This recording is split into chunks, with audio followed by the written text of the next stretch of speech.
Everyone, we are going to call this meeting to order at 6 p.m.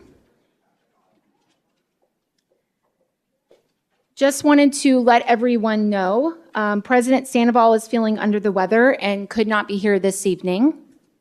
And we also wanted to recognize we have our Arizona Senator Anthony Kern here this evening.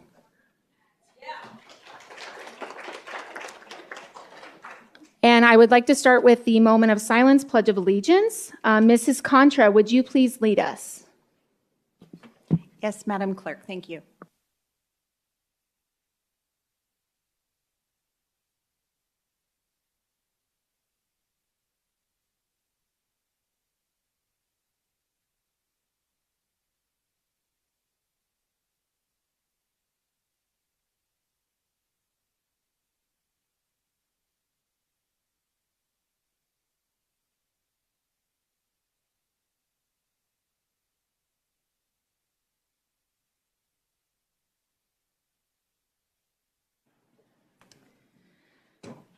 All right. Moving on to address the agenda, 3.1, address agenda and consider adoption or recommend changes. Governing board members, Mrs. Hill? No changes, thank you. I forgot to mention that Dr. Swanson is running late, so he'll be joining us hopefully in a few minutes. Mrs. Ewing? I have nothing to add, thank you. I would like to pull item 6.3, travel requests. We do have a public comment tied to this line item, so I will need a motion to approve the agenda as presented with removal of 6.3 travel requests from the consent agenda. I move to proceed with the agenda with the exclusion of 6.3. I will second that. Ms. Contra, we have a motion made by Mrs. Hill and a second by Mrs. Ewing.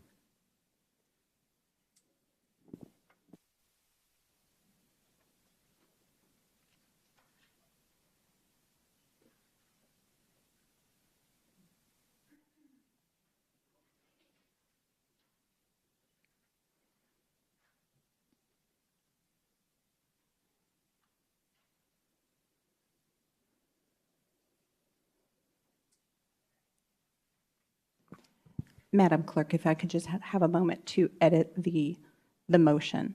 Yes, of course.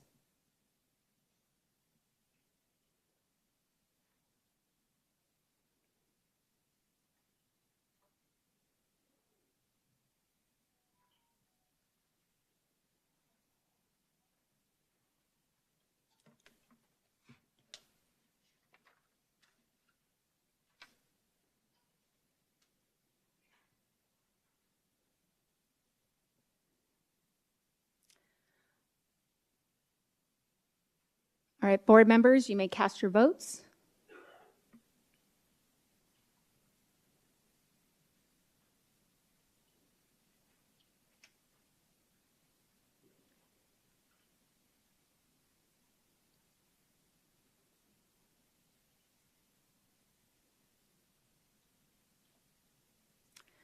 Motion passes with 3 yeas and 2 absent. All right, we will move on to 4.1, recognitions. Mrs. Airy? Good evening, Madam Clerk, members of the board, Dr. Reynolds, and guests. On November 1st, 2022, the A through F letter grades were released by the Arizona State Board of Education. The formula that determines school labels uses a wide range of academic measures, including results from the new standards test and academic growth. The district's overall results show excellent growth, with 10 schools moving up 1 letter grade and a total of 37 schools that received either an A or a B label. Tonight, we are extremely proud to be recognizing our 20 schools that received an A label this year. We think they all deserve a huge round of applause.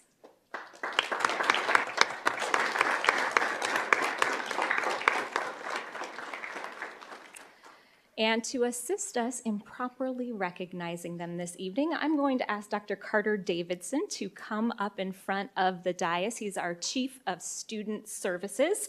And our principals that have joined us this evening, we're really looking forward to recognizing you, and we know you've joined us. Of course, there's not enough space in our boardroom to have everybody here who was part of the great success for your school, from the other members of your front office staff to all of your teachers, and of course, all of the students that worked so incredibly hard for this very, very big achievement. So Dr. Davidson, if you're ready, we'll call each of our principals up, we'll recognize them, and we'd like all of you to stay standing in the front so we can get a group picture of you.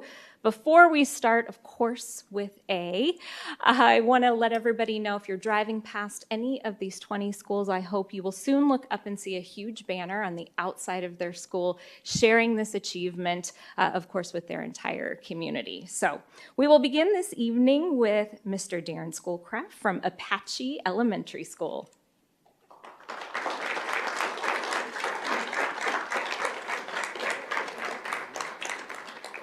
We have Mrs. Kristen Balthus from Canyon Elementary School.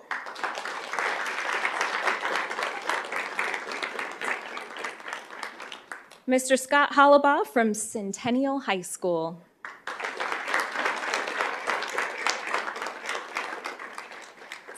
Diana Ramito from Copperwood Elementary School.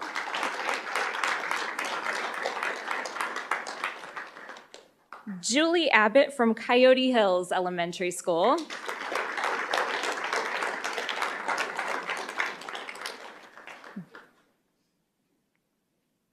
Becky Burhow from Desert Harbor Elementary School.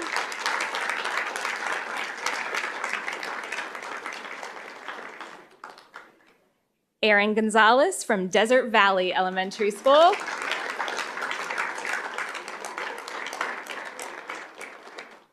Mark Stutzman from Frontier Elementary School.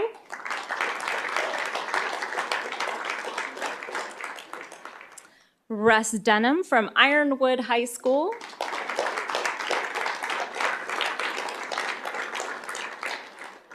Aaron Bagwell from Lake Pleasant Elementary School.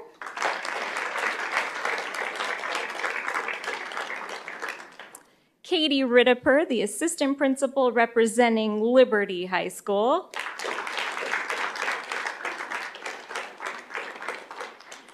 Stacy Bagwell from Oakwood Elementary School. Michelle Lewis from Oasis Elementary School.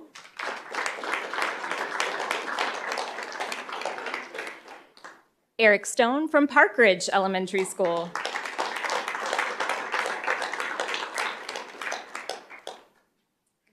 Brenda Lepresto from Peoria Elementary School.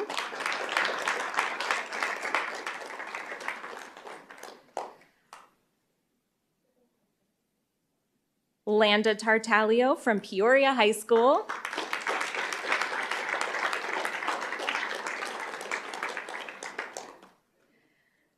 John Nitschke from Peoria Traditional School.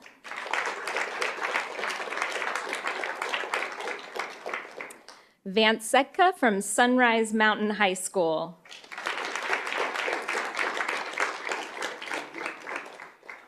Ray Connolly from Sunset Heights Elementary School.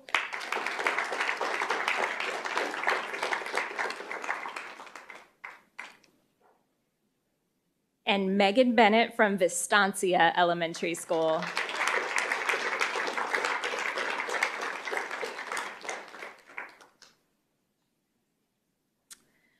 And as I shared, these A labels really do represent a distinct mark of achievement. You all should be so proud. I know we have many assistant principals who are here this evening as well, who are also proudly representing their schools. We are just so proud of all of you for your hard work in this great achievement. We know that you're standing up there wishing to not be right in the spotlight, but we're going to ask you to hang tight with us just another minute. We want to get a group picture of you with those A's, so I'm going to have you just kind of smush a lot more. Maybe have some come to the front if you don't mind. There we go.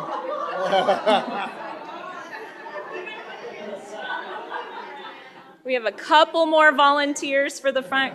Kristen. We're good. Just for balance.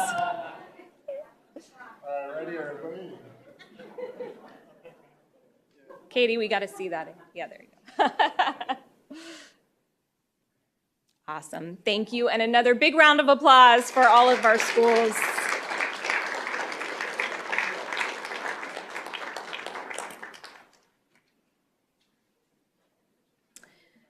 And Madam Clerk, I know there's an awful lot of them for any questions or comments, but I'm certain Dr. Davidson, on behalf of all of them, could answer any questions or certainly any comments that you all have. Thank you. Great. Thank you so much, Mrs. Airy. I guess I'll go to Mrs. Hill first. Any comments or questions? Well, congratulations to all of you. I know you're quickly leaving, but congrats. We're all very proud of you. You are what makes PUSD shine. We love getting A's. Everybody loves getting the letter A, and if we could give a plus, we would. Thank you all for all your hard work, and for the students and the teachers, all the staff that makes these schools as great as they are. Thank you again for everything you do for PUSD. Dr. Swanson? Yeah, just very grateful for everyone that put all the work into it. It's just interesting to see how the formula changes and when you don't have cohorts to compare and different kind of things. So as that changes and how we assess our schools, it'll be interesting to see how we change with that and look for growth in our kids, right? That's ultimately what we want. So I'll be curious to see what the state comes out looking at the criteria moving forward. So congratulations. Mrs. Ewing, any comments? I just would like to echo thank you for all of your hard work and bringing your schools to this A. And thank you to all the staff. It's really appreciated. And again, just thank you for all the hard work and getting your schools to this place. Thank you. Yes, it's amazing how much has gone into the schools here in Peoria Unified. And I know that it is because of the staff, the students, and their parents, and the community coming together for that. And congratulations to all of you. And it's just really special also just for me to see Frontier Elementary and Sunrise, because that's where I went. So congratulations and thank you for everything you've done. Thank you.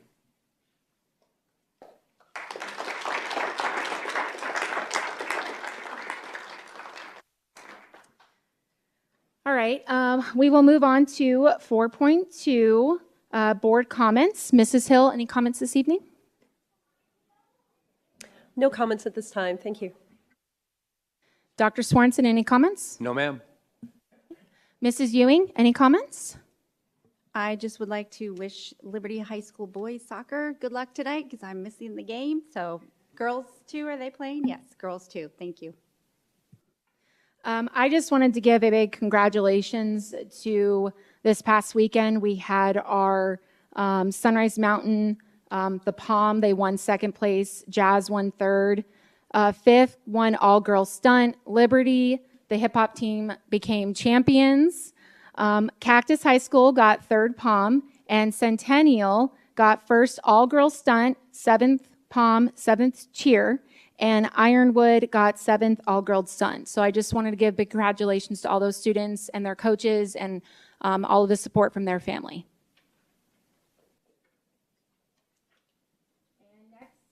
Next, we will move to 4.3, superintendent comments. Dr. Reynolds? Thank you, Madam Clerk, Governing Board, Cabinet, and the guests here this evening. Earlier today, I had the chance to celebrate 3 of our amazing teachers who renewed their prestigious National Board certification. And I would like to congratulate Jan Aguino, Karen Witt, and Melissa Shaver, each of whom were able to expand on their professional growth and showcase their content and their instructional knowledge. We just want to recognize their effort because it takes a lot to go through that process. We're so proud of the work that they've done, and again, just want to say thank you and congratulations. This Wednesday, our academic services team held their mid-year new teacher orientation. Through this work, they were able to train 47 new teachers who have joined Peoria Unified since the start of the school year. I would also like to recognize our human resources team that has worked with these new teachers through the hiring and certification process to ensure all new employees are prepared and have a positive experience and are ready to help our students shape their tomorrow. This week is National School Choice Week. We are proud to be a public school district of choice, and all week we've been highlighting our choice programs in schools.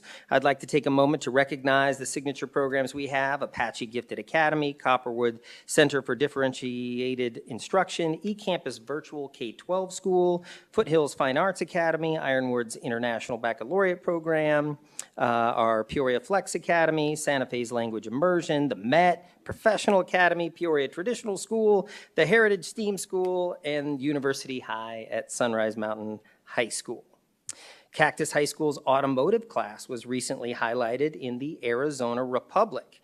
Their students have been working hard to build an all-electric, road-ready vehicle.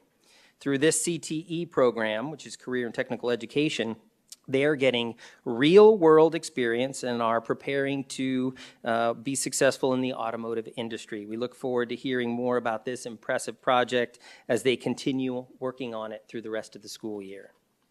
And lastly, I also wanted to recognize the cheer programs from around the district. I won't list them all out as you just did, but again, we just wanted to say congratulations to all the students who participate in those programs and the coaches and the adults that support them and the parents who come out to cheer them on and get them everywhere where they need to go. So congratulations to those teams. And that concludes my comments. All right, thank you, Dr. Reynolds. We will move on to line item 5.1, request to address the governing board regarding matters not included on the agenda. I'm going to go over the public rules of conduct. The board president shall keep control of the meeting and require the speakers and the audience to refrain from abusive or profane remarks, disruptive outbursts, applause, protests, or other conduct which disrupts or interferes with the orderly conduct of the business of the meeting. Personal attacks on board members, staff, or members of the public are not allowed.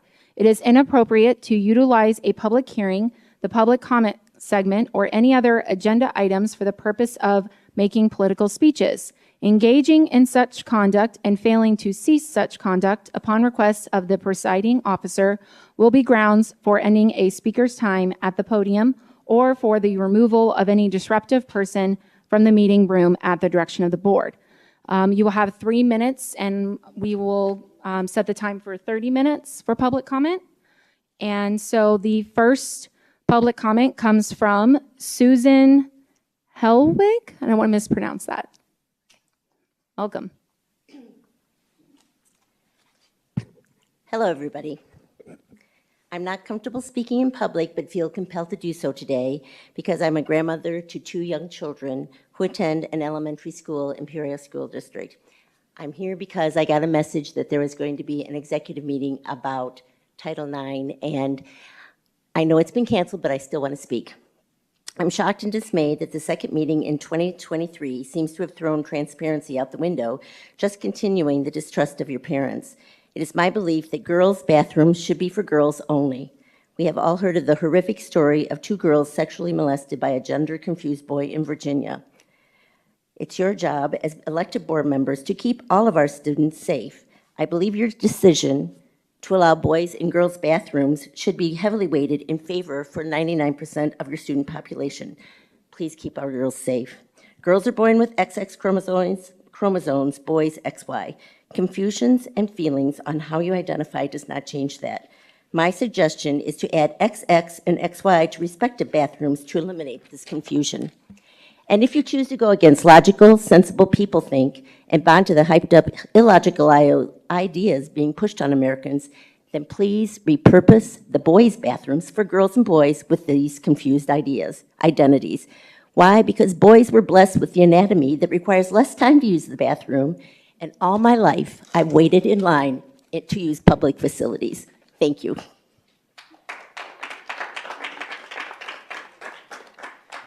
All right, next public comment comes from Nikki Enchaff.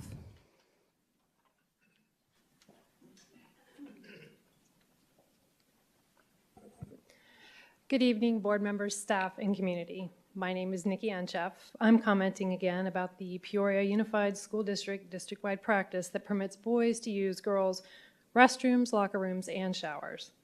We cover the legal aspects. If the legal standing was valid, it would not be a secret practice. It would be a board-approved policy and appear in all the handbooks and readily produced for anyone asking. In other words, it would be fully transparent. As a mother and a woman, I speak for many women. Women are preyed upon, young girls especially. Multiple sources validate that 1 in 4 girls at Liberty has already been sexually harassed or assaulted. 1 in 6 women in this room have been. Women need more protection, not more risk. We ask for a reasonable accommodation that the 3 of 2,659 students at Liberty, or the 0.00112%, who do not want to use the bathrooms of their biological sex, be directed to use a single-person facility on school campuses. My comments are directed to the administration and the board for their lack of transparency and implementation of a secret practice that affects all students and extends special rights to some with the sole purpose of preventing legal action against the district. The solution we ask for provides greater rights, more privacy, and greater safety for these 3 students than the 2,656 other students at Liberty. We do not want these or any students harmed or bullied. There are men's facilities for men and women's facilities for women.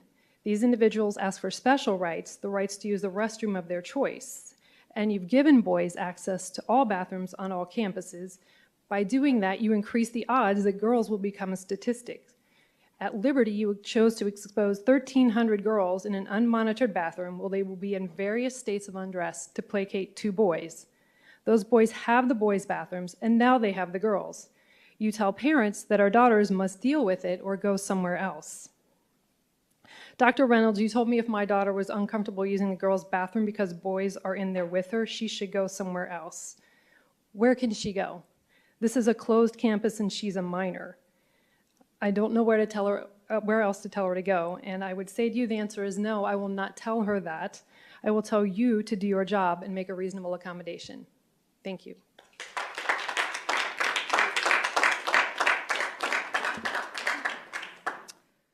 All right, thank you.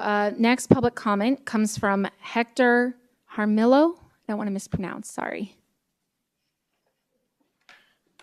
Hector Jaramillo. Okay, thank you. Purified Unified School District Superintendent, members of the board. My name is Hector Jaramillo, and I'm here in support of keeping the discussions of Title IX confidential and remaining in executive session.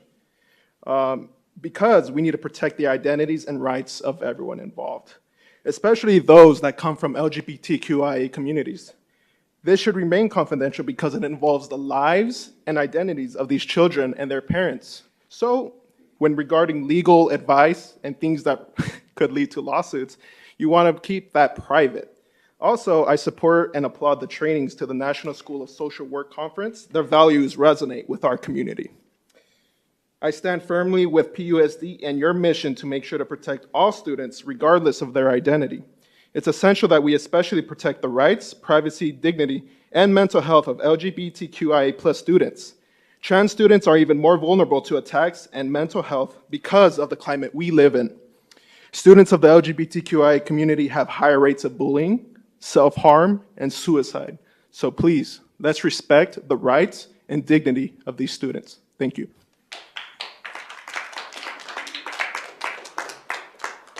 Next public comment comes from Josh Gray.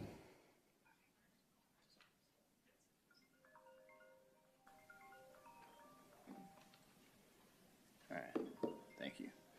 Good evening, Madam Clerk, Superintendent Reynolds, members of the board, auxiliary staff, and guests. I also want to touch on the executive session that is no longer happening tonight.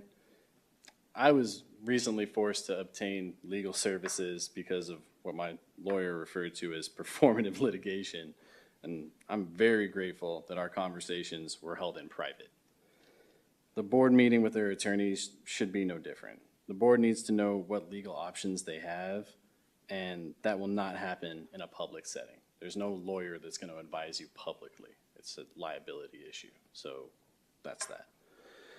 The next thing I want to speak on is a topic that was brought up during the last board meeting, and another parent spoke very emotionally about it, and that's bullying. The district has already been found to not have done enough to combat bullying and discrimination by the Department of Education's Office of Civil Rights. As I said to you all last year, take this seriously. While the gentleman that spoke last week, whom I had a nice conversation with after the meeting actually, we may disagree on the steps to resolve this issue. We both agree that doing nothing is not acceptable. In this same vein, I want to talk about the vitriol and language used during these board meetings towards students that are members of the LGBTQ community.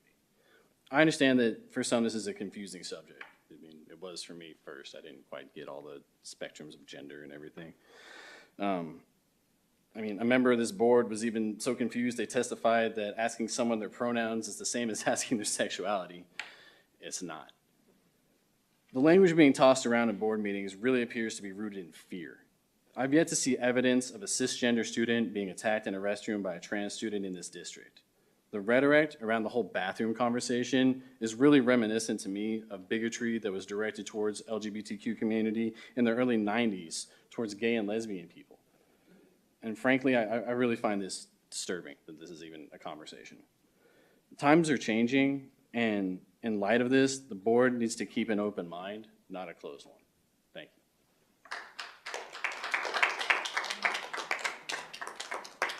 Next public comment comes from Laura DePasson. Evening, members of the board and guests. 3 minutes again. So, today I speak again on the PUSD Section KA school community and the principle to involve citizens in the work of the district and the solving of its educational problem, including strategic planning. You are the school, I'm the community. Let's pull up our sleeves and get to work to assist Dr. Reynolds and his cabinet to accomplish successfully his approved PUSD strategic plan. I have the highest respect for Dr. Reynolds. I'm not a disgruntled community leader who rumbles. I am one that dares to find solutions and contribute while others don't. And I expect the same from many leaders, citizens out there and out here. There is more to this board position than just occupying a seat, voting, provide no feedback, input, or no comments. It's a hard job, but you asked for it. Daring leadership is ultimately about serving other people, not ourselves. That's why we choose courage. Resolve promptly the issues at hand, such as transgender bathroom usage, or adding and pulling conferences so you can efficiently and effectively attend to your priorities in this district. During the process of strategic planning, an organization creates or revisits its mission, vision, articulates its purpose, and sets strategic goals. There is a shortage of teachers. There is a huge problem with teacher retention in the state. Your strategic planning must keep employees motivated. when they are given the tasks and responsibilities according to their knowledge and professional qualifications, together with the appropriate rewards, they feel highly motivated and do their best. Most of the teachers, principals in Arizona are not leaving their profession because of their board members or the indoctrination in their classrooms.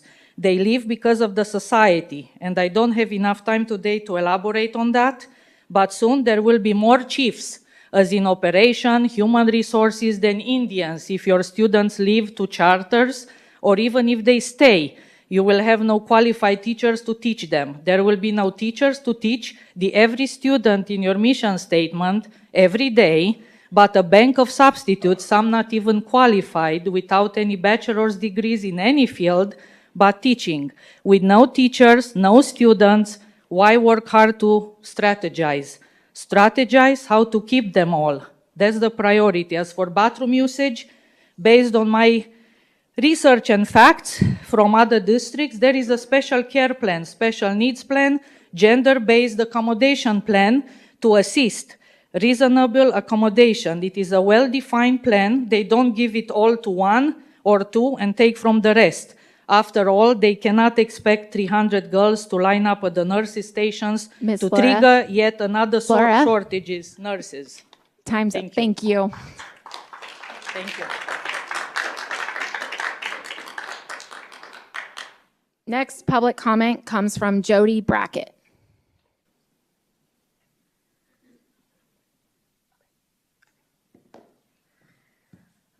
Okay.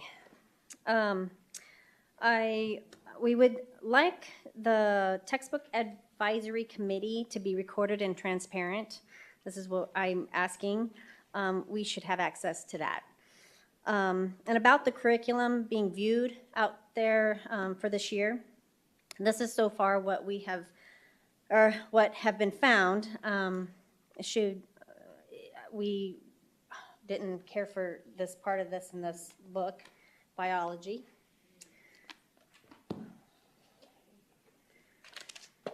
So if you wanted opinion, this is one.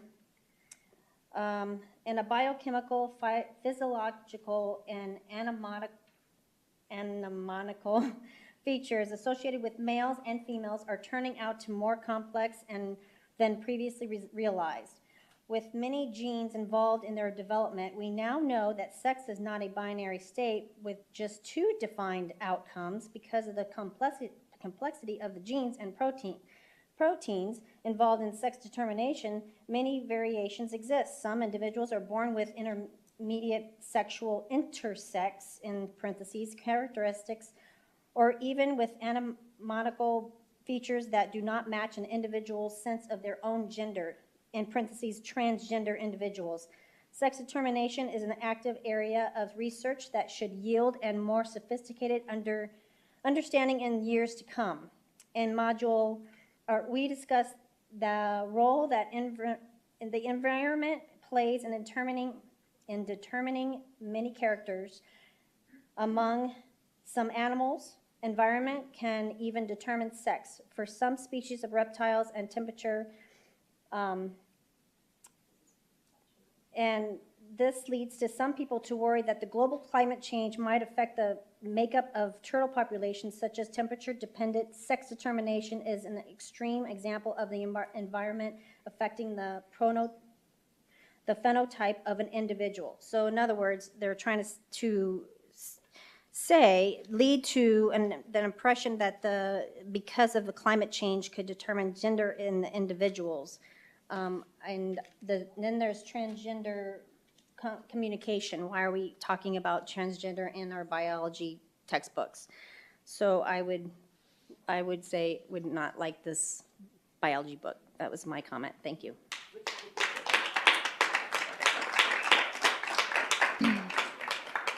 Next public comment comes from Shayna White.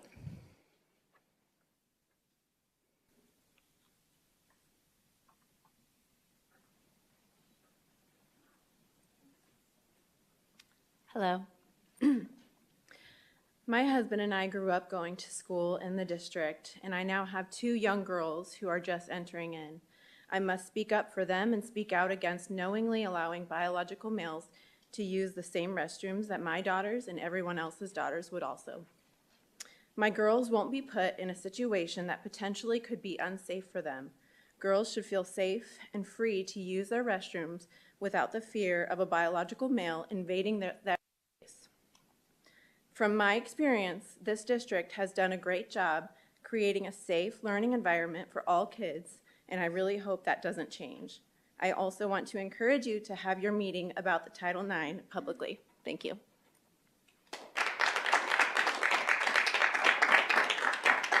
Next public comment is Gina Robertson.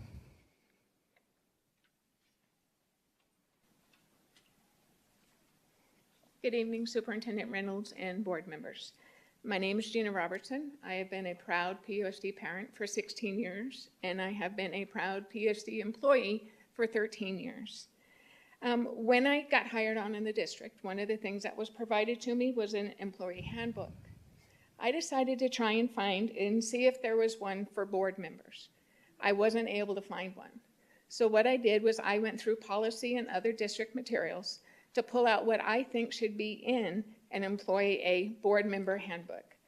So first of all, from policy BBA, board powers and responsibilities. The main one I pick out is to represent the board and the district to the public in a manner that promotes both interest and supports. Executive sessions. All persons present in the executive session will be read the admonition on the confidentiality of the executive session minutes and deliberations. Executive sessions are held in private for a reason. I found responsibilities of a governing board member. 1, advocate for students. One of the board's most important roles is to be the ambassador for public education in the community. As individuals, each board member can help communicate the ways in which their local schools are supporting student educational needs, parent and community aspirations, and state and federal standards. Together, the board also can demonstrate that an atmosphere of collaboration and respect, which is what my emphasis is on, is the most conducive environment for providing the best education for children in the community. It also says to abide by a code of ethics. And the board policy BCA, board member ethics, these are the ones that I brought out. Represent everyone the Peoria district serves, not a particular interest group or geographic area. Understand that my job is to see the school district as well managed, not to manage the district. Treat each other and staff with respect. Render all decisions based on the available facts and my independent judgment, and refuse to surrender that judgment to individuals or special interest groups. Remember always that a board member's first and greatest concern must be the welfare and education of the students in the PUSD schools. With that being said, one most important part to me is social media. I found our employee newsletter from October 31st, and it talks about the sticky part of being social. And this is what it said. We understand that many people want to voice their thoughts and concerns on what is happening across our nation on social media. While we know many employees use a variety of social media platforms, we ask that you please be mindful of the types of things you post on your personal social media accounts while identifying yourself as an employee. Time. Or in this case, there we go. Thank you. Next public comment comes from Trina Berg.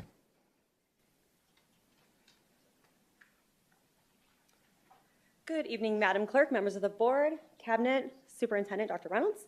My name is Trina Berg. I'm a parent in this district and also a teacher in the district. A couple of things. Number one, I want to mention support for the idea or for the fact that we were going to have an executive session tonight. Confidentiality is incredibly important. As someone who very much cares about confidentiality, we should be supporting the confidentiality of all people involved, our staff, our students, yourselves, and our attorneys. So confidentiality should never be violated because we want conversations that should be confidential in public.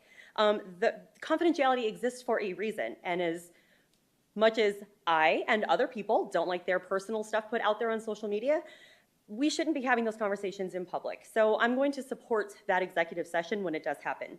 Another thing I wanted to come tonight and talk about as a parent and as a teacher is the fact that our social workers lost out on an incredible opportunity. There was an international network, International School Social Work Association of America was having a conference. Now this is international, so we have to, this is purposely going for a very wide, broad audience, not necessarily the audience that you would want to have it, focused on.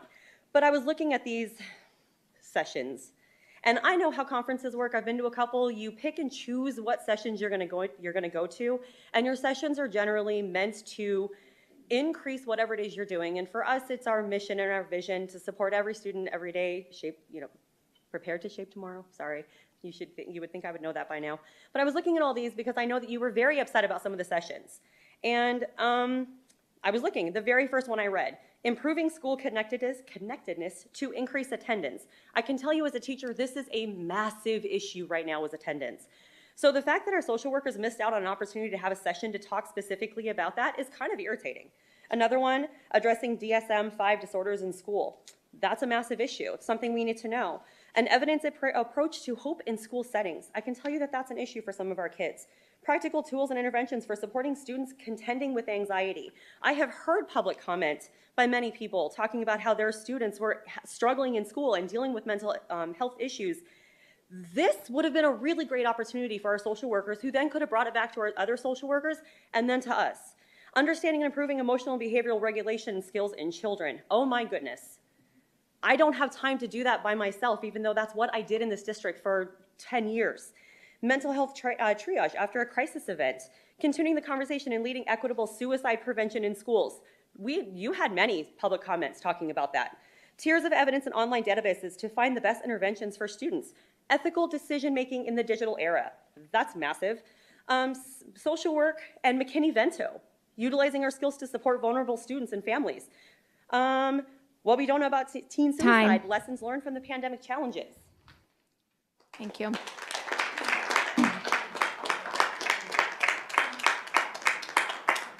And that concludes our public comments. We will move on now to 7.1. Correct? Yeah, there we go. Okay. 7.1.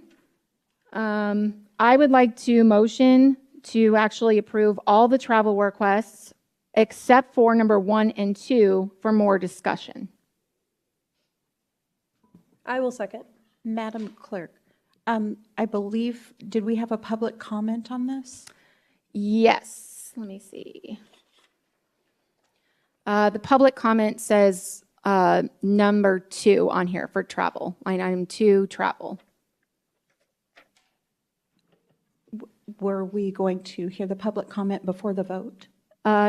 Yes, we can do that. Yeah. Public comment from Jody Brackett.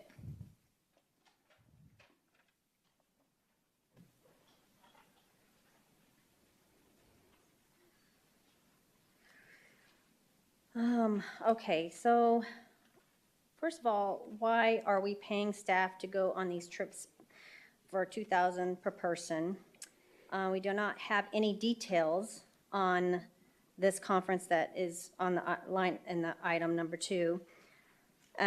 We looked it up and it's very vague, and we would like to have more information on that and details of these workshops in the conference and who's the speakers. Again, transparency, that's all we ask. And last one was a lot of CRT. I know that you're giving a list of all these great workshops, but there were a lot of CRT also.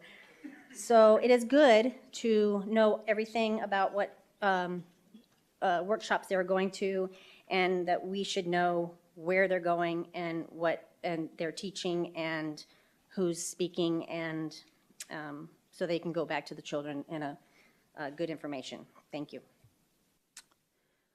All right, thank you. So again, I would like to motion to approve all the travel requests except for line item 1 and 2 for more discussion. I will second. Madam Clerk, if we could just look over to Dr. Davidson. Any issues? Dr. Reynolds, just from a point of order perspective, I was just thinking that travel is seen as a whole, so just as long as Ms. Contra is needing to make any of those other items their own agenda item for conversation and vote, certainly that was on my mind. But secondly, if the board does have any questions regarding items 1 and 2 from that travel, I can certainly provide input. Ms. Area is here as well to speak on number 1 when that comes. Do you foresee any issues with postponing the approval of 1 and 2 when it comes to timeliness? Just in light of what we recently experienced with that particular conference for the members of the social worker team, typically with the national conferences, as you see on 1 and 2, information is shared when those conferences are to be held. Hotels are, blocks of rooms are given to hotels. Flights are needing to be arranged. So my only concern, Dr. Reynolds, regarding the time frame would be that if we postpone those 2 items without a vote, that our staff might not be able to attend, similar to what we just experienced. Certainly from that perspective. What I can also say in regards to numbers 1 and 2 is that we have input in regards to those. Certainly we can share with the board. Okay, thank you. I had a couple of seconds left, but I really want some more. It's done.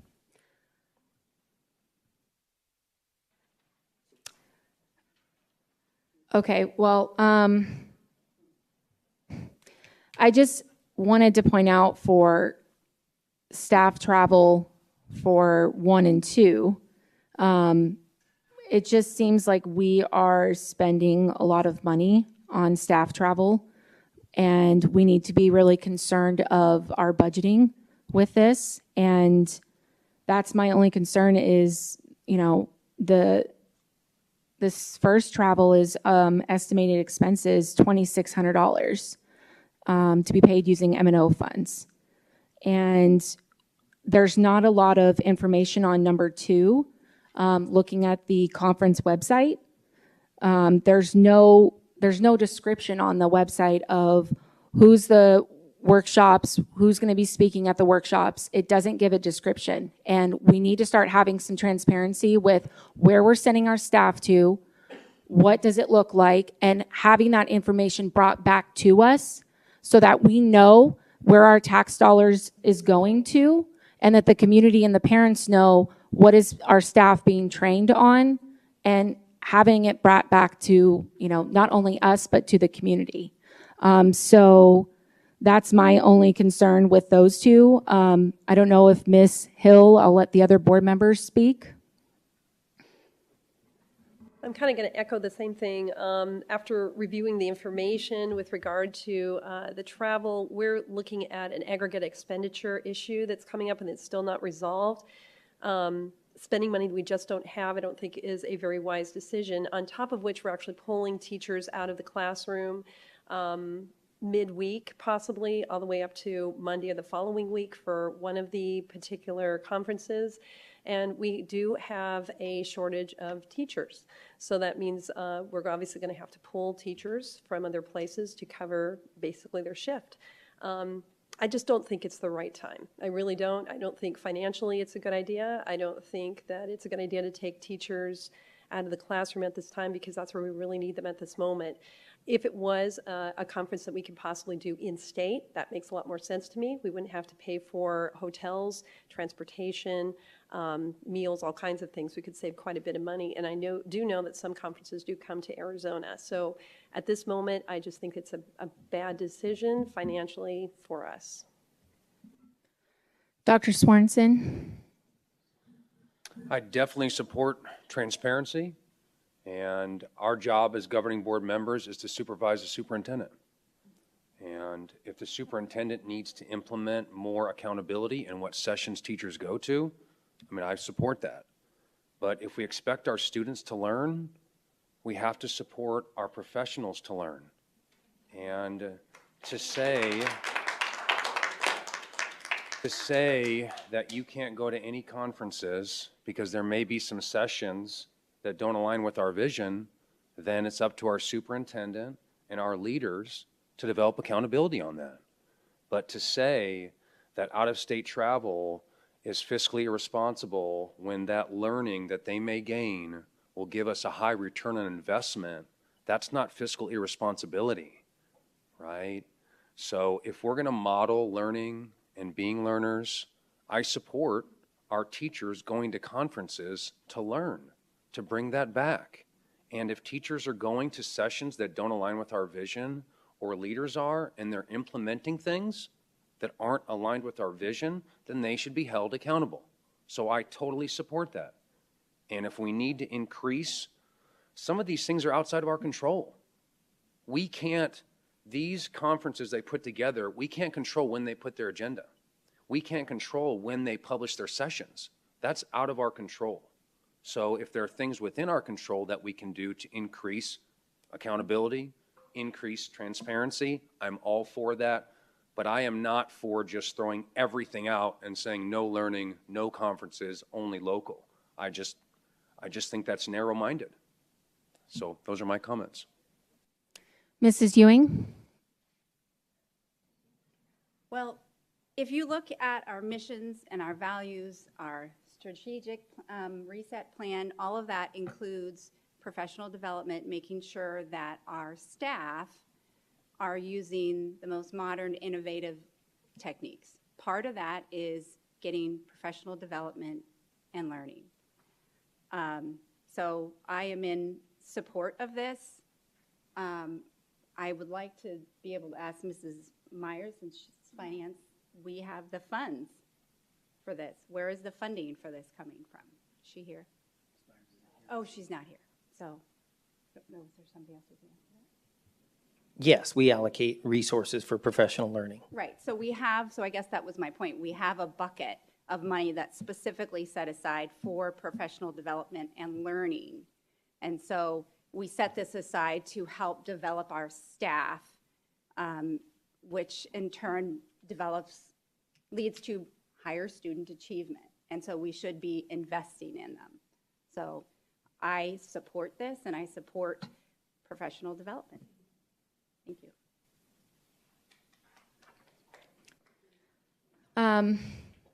Well, I understand where some of the board members are coming from, but it seems that right now, it's not saying that we're saying no to the near future of out-of-state travel requests, but it seems like right now, we have a lot of questions surrounding the AEL, what's going to happen, where are those funds going to be pulled from, what's going to happen. I mean, we don't know. And again, we don't know there's no description. And everything that they go and learn on at these conferences, where's the presentations back to the board? We need to have some type of, if we're getting input and output, we need to be able to have something brought back to us on what we're investing our resources in and our funds in. And it doesn't seem to be that's happening right now. So that's just where I'm at on that.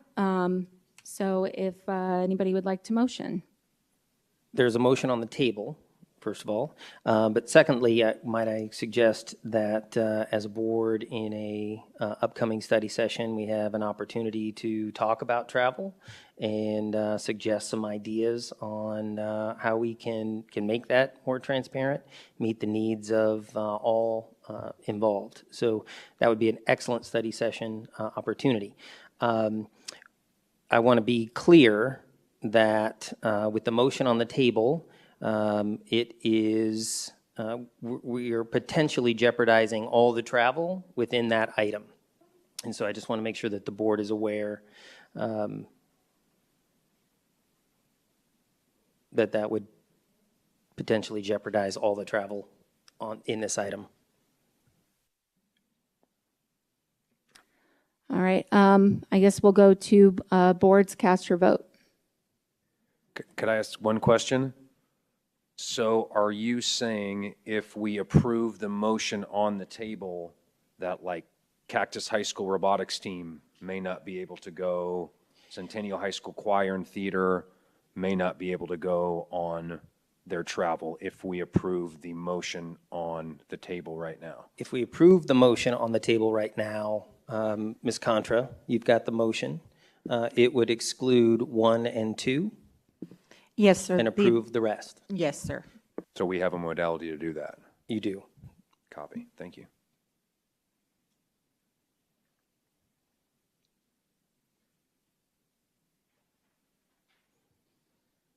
So I think, Ms.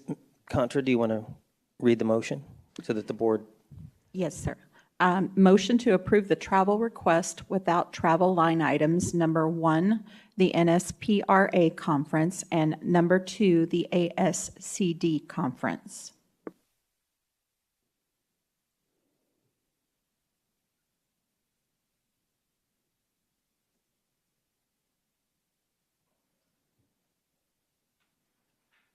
Madam Clerk?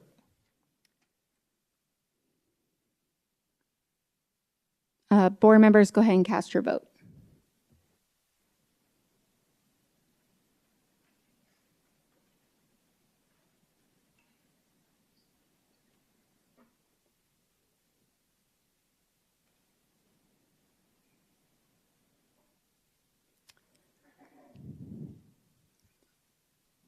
I can't see that very well. Motion, I can't see the nays and the yays from here. Is it Motion fails. Okay. Madam Clerk. Thank you. Can I motion to approve all the items on the travel list at this point? You can amend the motion. I would like to move to approve all of the out-of-state travel requests located in item 7.1. I will second that.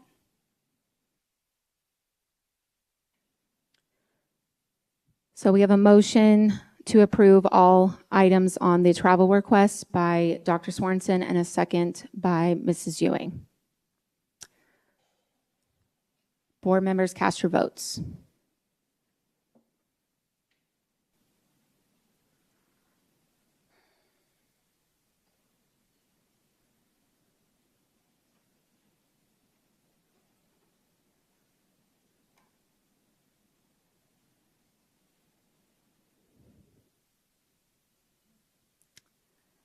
Motion passes 3 yea, 1 nay, and 1 absent.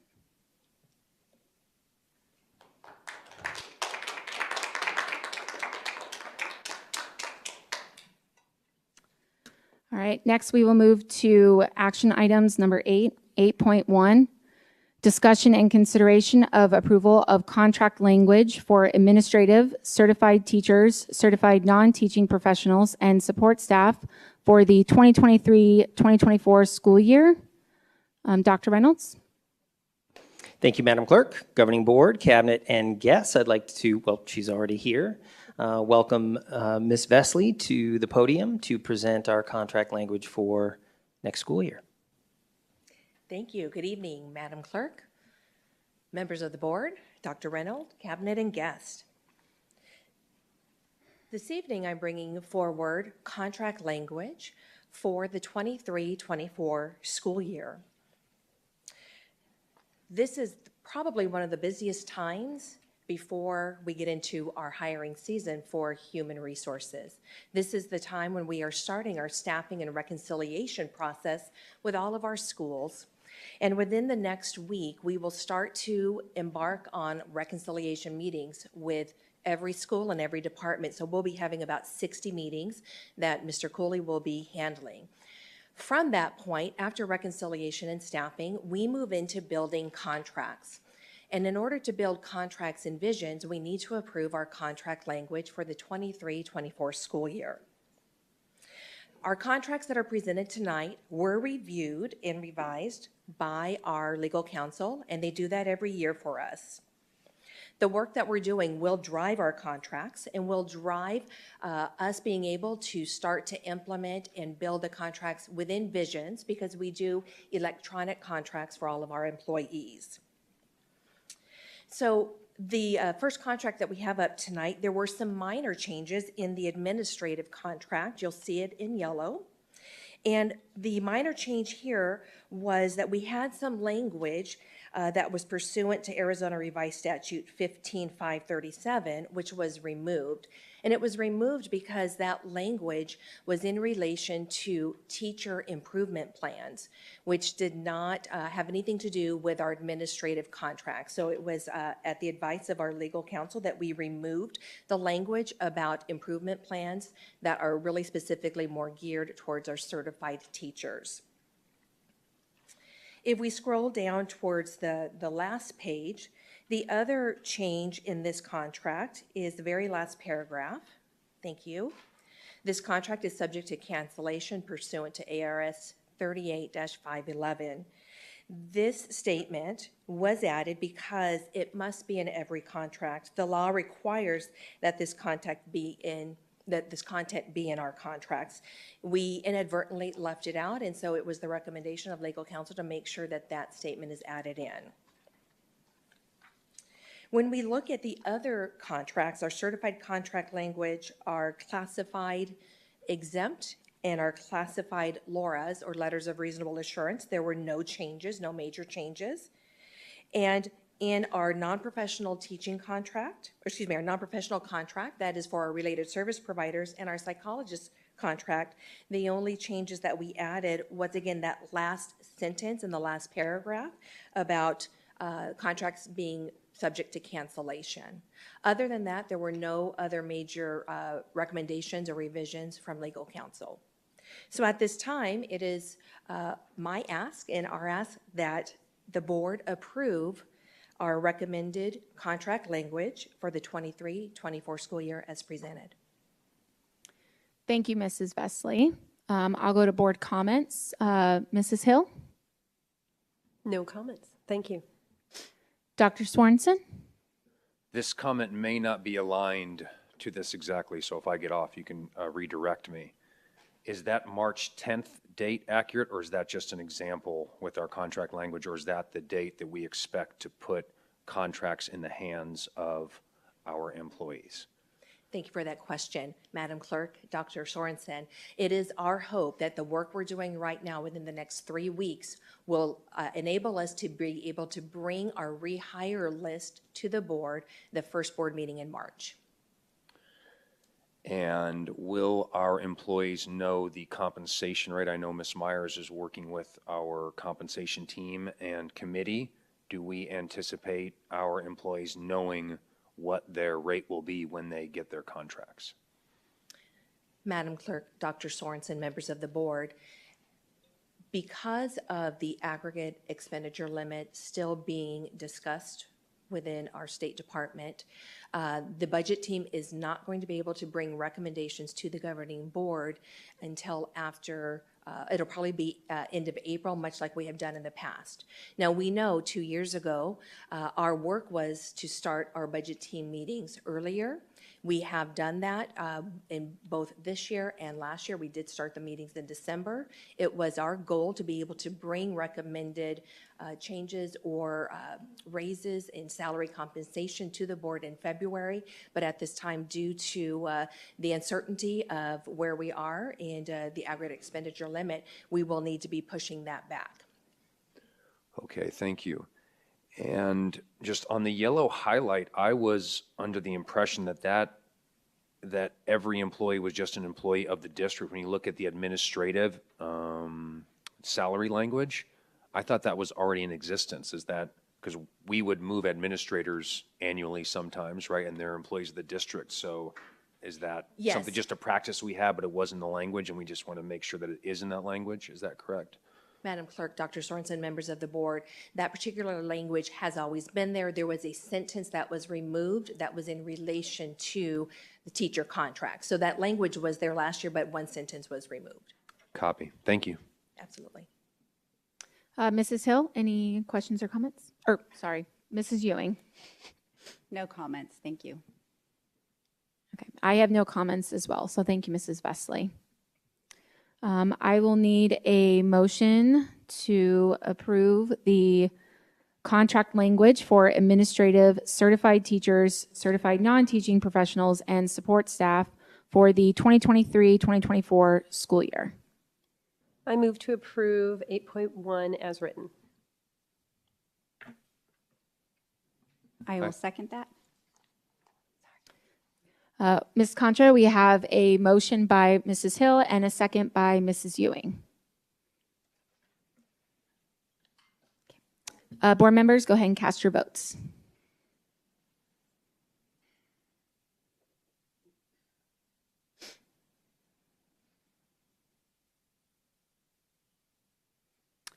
Motion passes with 4 yeas and 1 absent. All right, moving on to 8.2, 2023 to 2024 Peoria Unified Organizational Chart. Mrs. Vesley, again, go ahead. Thank you, Madam Clerk, members of the board, Dr. Reynolds, cabinet, and guest. Before I get started this evening on looking at our organizational chart, I just wanted to let everyone know that we unfortunately do not have Mrs. Myers here or Dr. Hernandez due to some prior commitments that they already had. So I'm going to be presenting some of the recommended changes that we are requesting the board review in relation to the organizational chart for the 23-24 school year. What's in front of you is the recommended changes. Ms. Vesley, if I could just interrupt just quickly, we apologize. Are you able to, our monitors are not working, so I just want to make sure that the board can see the screens. Your eyes are better than mine, but thank you. Ms. Vesley, thank you. I'm going to wait just a minute, Madam Clerk, members of the board. We want to make sure that you have everything in front of you.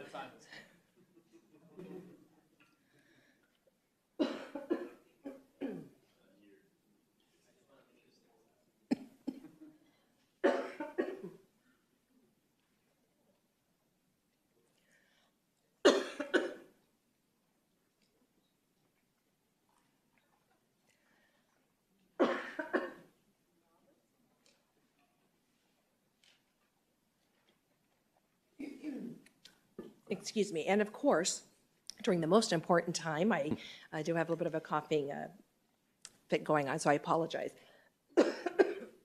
Madam Clerk, members of the board, tonight we want to bring before some recommended changes to our organizational chart. We're going to be looking tonight at 2 columns.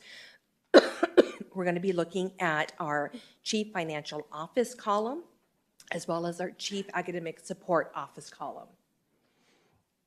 It's okay, take a minute. I don't want to put anything in. Thank you. We are looking at the possibility of reclassifying our Director of Business Services position and changing that to an Executive Director of Business Services. I'd like to give a little bit of background information first to help bring some understanding of where we have been the past few years. This Director of Business Services position that we currently have has been vacant this whole year, and it was also vacant during fiscal year 2021. Administration posted the position last spring, but a qualified candidate was not identified for this position. So this position has evolved over the last 5 years and has aspects of a prior administrative position, including a prior Director of Procurement, and we used to have an Executive Director of Budget and Finance. It used to be called an Administrator for Budget and Finance. The Executive Director of Business Services position was removed during the fiscal year 2019 district organizational chart, and the responsibilities of the position at that time were allocated between our Chief Financial Officer and the Director of Accounting. Over the last 5 years, the Director of Procurement position was changed to the Director of Business Services and Purchasing, and additional business services responsibilities were added to that position. The position title ultimately became the Director of Business Services in fiscal year 2022. A reclassification occurs when job duties, responsibilities, and required qualifications of a position are reevaluated and the position is assigned a new, higher level title that may also warrant higher rate of pay as well as more responsibilities. Reclassifications are appropriate when there has been a significant change or increase in job duties and responsibilities. We also look at a reclassification when salaries are not commensurate to market value and/or other districts. Some of the proposed changes to the current Director of Business Services job description that would warrant reclassification to our new Executive Director of Business Services are as follows.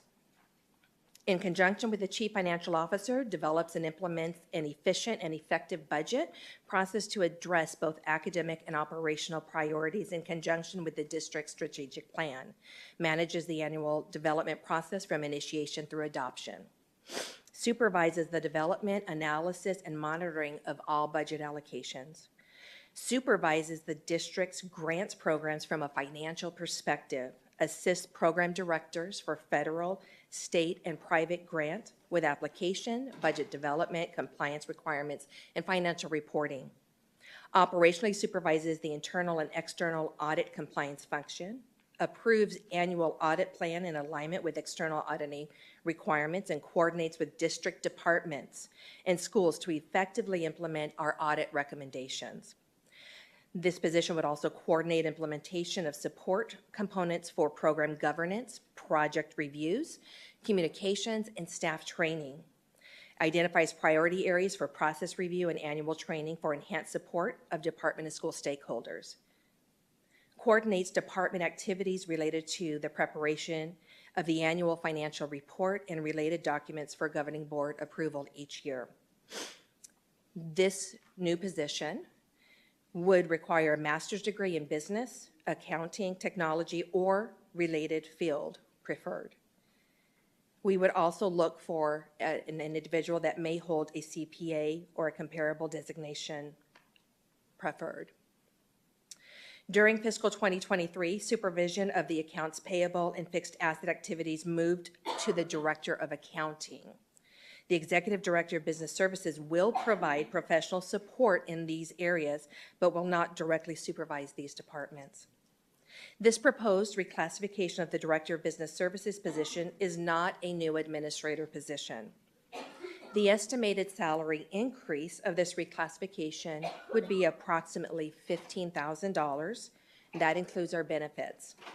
An analysis of the additional responsibilities associated with this reclassification will result in a reduction in consulting costs to the district. Administration believes that with this reduction in consulting costs, this change will be budget neutral. This reclassification will reflect the job responsibilities, education, and license credential preferences, and will have a salary that is comparable to to districts that are similar in size to us. Again, this position would be asking, moving that Director of Business Services. We would close that position. We would open an Executive Director of Business Services. Our hope would be that we would be able to do that in the very near future to attract the best of the best. We all know that Mrs. Myers has a mighty team, but she is only one person, and going all year without that director is impactful. I've experienced myself last year when we did not have a Director of Human Resources. So again, it would be budget neutral because we would have the experience to do some of our internal audits and many of the functions that we have had to resource out. The next proposed change, we'll be looking at the Chief Academic Support Officer column. There we have two positions that we would like to reclassify. We currently have a Director of Curriculum and Development and Professional Development. And we have that is an Executive Director that is held right now. We also have a Special Education Director position. We are proposing to do a flip of those two. And instead of having an Executive Director for Curriculum and Instruction, We would be looking at changing that to teaching and learning director. We would then be looking at changing our director for special education to exceptional student services executive director. I'd like to give you a little bit of background as to some of our rationale for those changes. Over time, the responsibilities for the executive director that we currently have for K-12 curriculum and professional development have lessened, including the responsibility to provide oversight to numerous district schools, which is now provided by our current elementary and high school executive directors. And those people are held in student services. Additionally, department realignment of responsibilities will reassign the oversight of special populations model, implementation, and effectiveness evaluation to the proposed executive director for exceptional student services position, removing these responsibilities from this current position. Arts education and career and technical education directors will report directly to the Chief Academic Support Officer, removing these oversight responsibilities from this position. These adjustments will result in a positional focus on reimagining teaching and learning specific to quality instruction, resource implementation, utilization of instructional technology, and professional learning opportunities for all staff as documented in the strategic plan. In support of the request to reclassify the Director of Special Education position to become the Executive Director of Exceptional Student Services, the rationale includes the following. Over time, the purview of the existing Director of Special Education position has increased to include providing oversight to a broader number of contracted staff that include but are not limited to LPNs, special education instructional assistants, behavior technicians, psychologists, and special education teachers. To secure and fill our current positions, the Director of Special Education now works and provides oversight to over 20 vendors, which generates over 500 purchase orders annually to fulfill documentation requirements within this process. As part of the departmental realignment adjustments, the Executive Director of Exceptional Student Services will oversee not only our special education program model, implementation, and effectiveness evaluation, but also will do that for our gifted learners. There's about 1,900 students. Language learners, we have about 1,650 students. Our preschool programming, which currently has 910 preschoolers, 495 of them which are on IEPs. And Title I supported learners. We have currently 18,000 students within our Title I programs, along with the existing and continuing support of the special education programs, and we have currently about 5,200 special education learners in our district. Additionally, this department realignment adjustments will contribute to our ability to combine the federal grants that provide provisions for students who require compensatory supports by federal guidelines that will create stronger collective efficacy to the grant management and our student programming. These adjustments will result in a position focus on, again, reimagining teaching and learning specific to a focus on the multi-tiered systems of support to understand and meet the needs of all learners in Peoria Unified School District. This shift will be budget neutral. We are changing the roles within that department. This is the right time to make this decision because our current Executive Director of Curriculum and Instruction will be retiring at the end of this school year. So that position, our current Executive Director position, will be vacant. That allows us to go ahead and post a new position, a Director of Teaching and Learning, should you, the board, approve this organizational realignment and reclassification tonight. The Executive Director for Student Services position would be a new position, and that would be posted, and we would be looking for applicants that would go through the interview process with us. When you look at both the 2023 recommended changes and our current organizational chart, you will notice that there are still 27 administrative positions here at the district office under each of our chiefs. For the 2021, there were 27, and for the proposed, there are 27. There are no additional changes to administration at the district office, and again, we believe that these recommended changes will be budget neutral. So at this time, Madam Clerk, members of the board, we ask that you approve the 2023-2024 organizational chart as presented. I stand for questions. Thank you, Ms. Fesley, for that long, but very extensive. I appreciate it. Mrs. Hill? It sounds like since it's going to be kind of a neutral shift, like you say, which is really kind of nice, there's not going to be an extra expense for us right now as we're kind of looking at budget issues. I think it makes sense if you're having to readdress, what the positions are for certain people and kind of siphoning things through and making sure we utilize people in the appropriate way. So I appreciate the fact that you poured over this and it's been discussed and we can figure out how to best utilize people's skill sets so that, we can actually get the greatest output. So thank you for that. Thank you. Dr. Sorensen?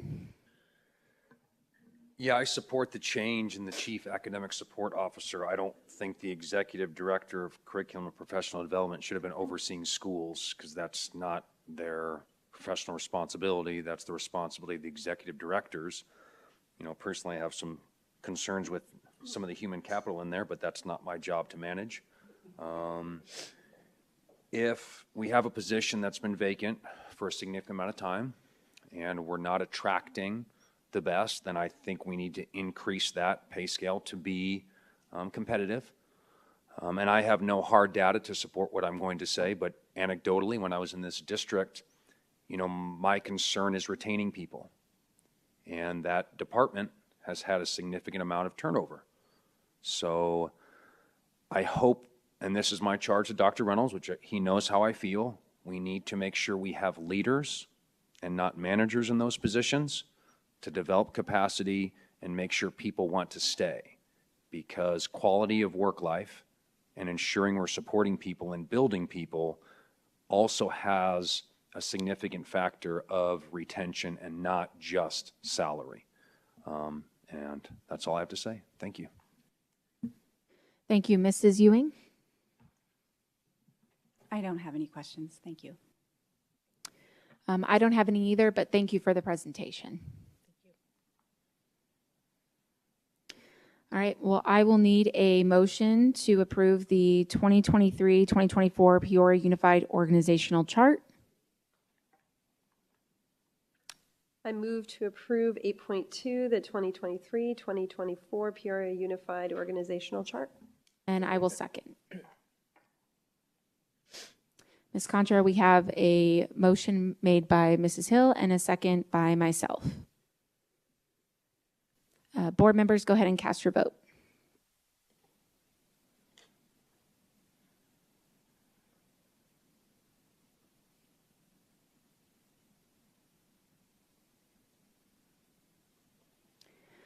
Motion passes with 4 yeas and 1 absent. Thank you, Madam Clerk, members of the board. Moving on to 8.3, enrollment capacity. Mr. Kevin Molino.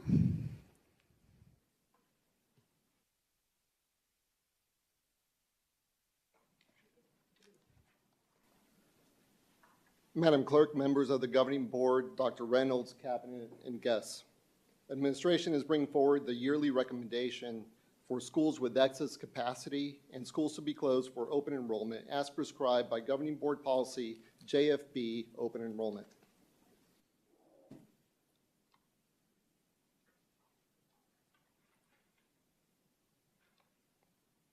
Josh, can you fix it?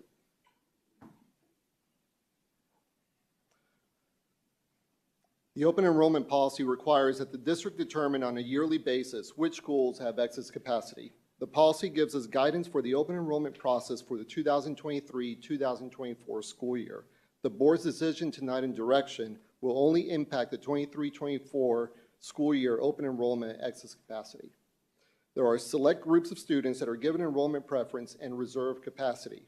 Pupils returning to the school from the prior year, siblings of pupils already enrolled, pupils who are children of persons who are employed by the school or district, and pupils who are in foster care or qualify under the McKinney-Vento Homeless Assistance Act. We review grade level capacity at all schools throughout the entire year and post updates per the policy at least once every 12 weeks on each school's website unless there are no changes to report for the respective school.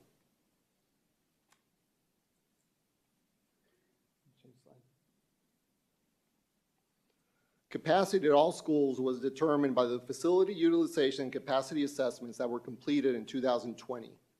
This assessment established the recommended and maximum capacities per grade level using different data points such as classroom size, the age of the students, the program in the classroom, and several other factors.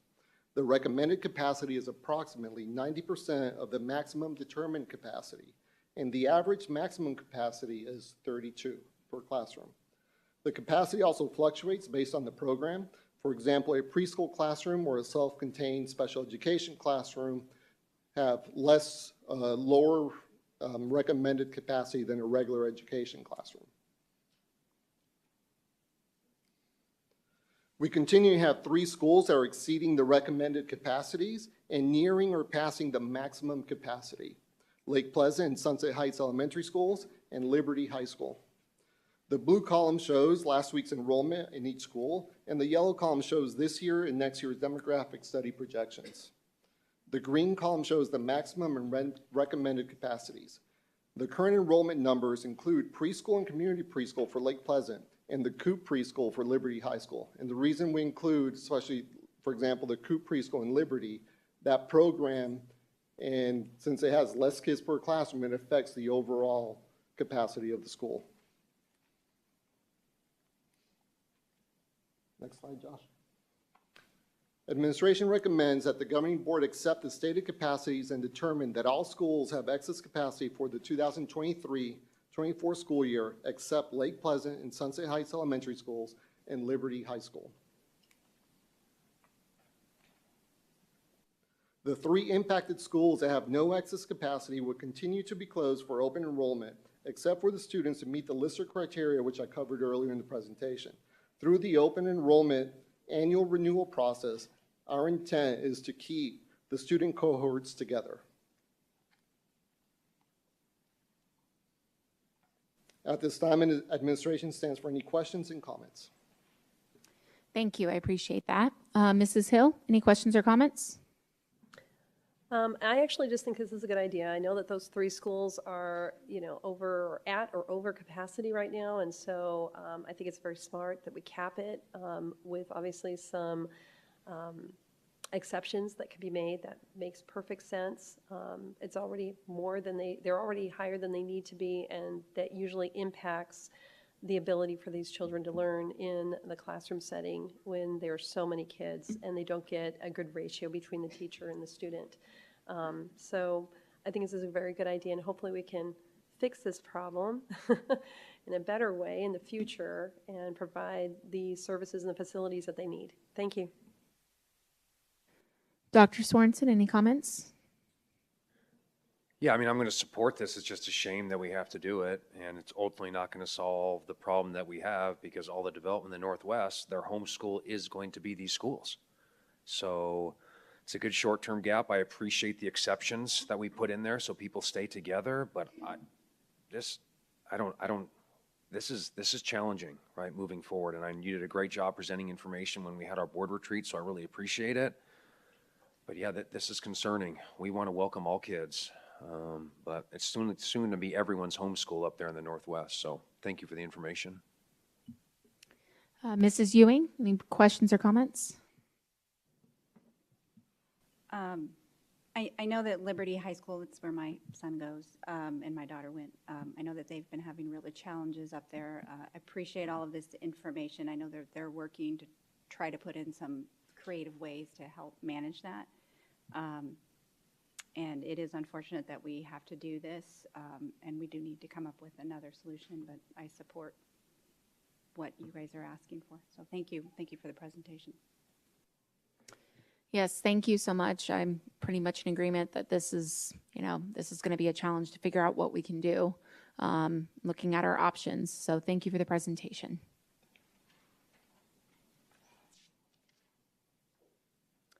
All right, I need a motion to approve the 8.3 enrollment capacity. Move to approve 8.3 enrollment capacity. And I will second. Ms. Contra, we have a motion by Mrs. Hill and a second by myself. Board members, go ahead and cast your votes.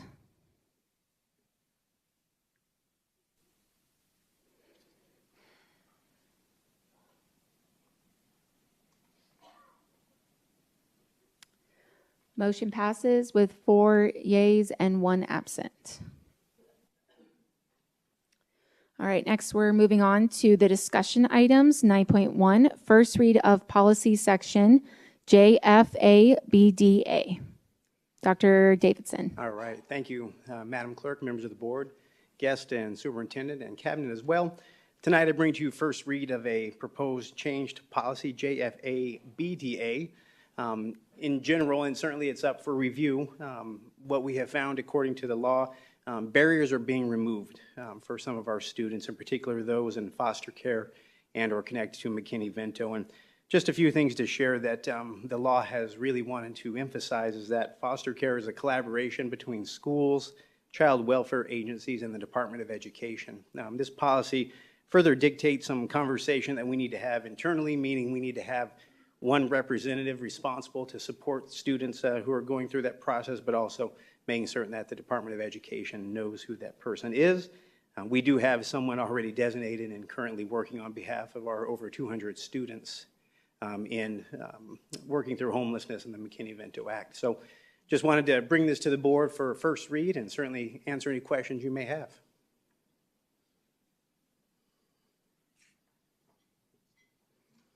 Great, thank you so much.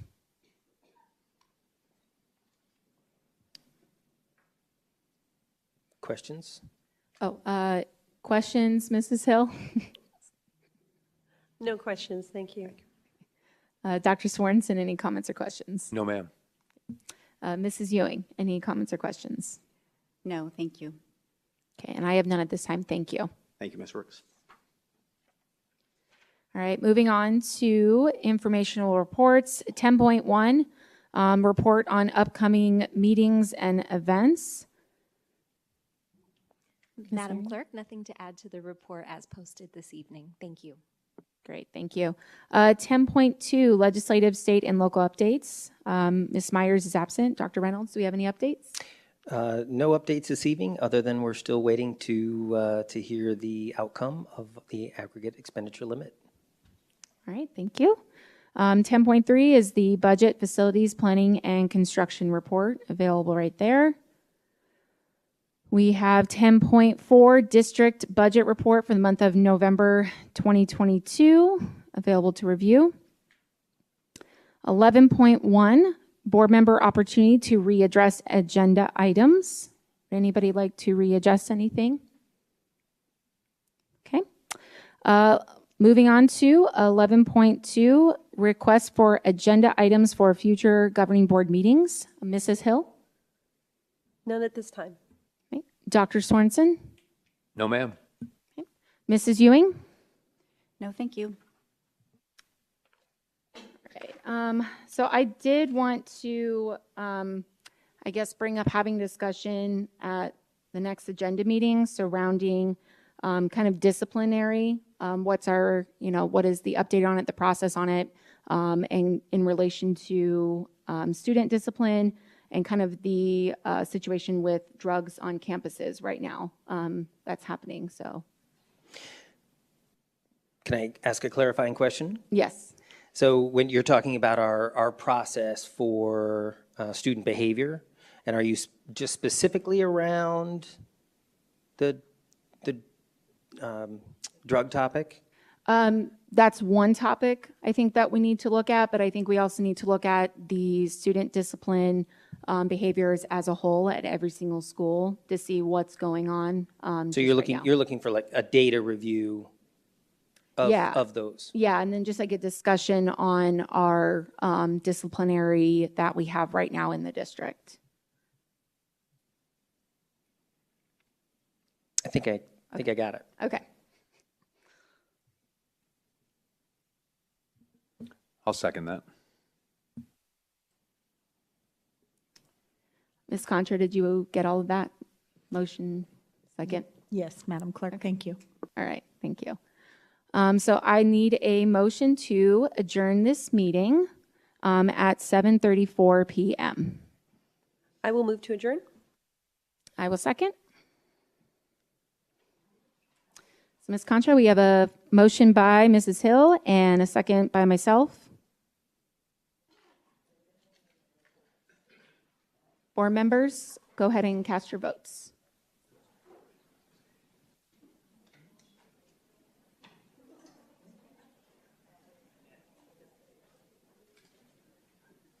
Yes. Okay.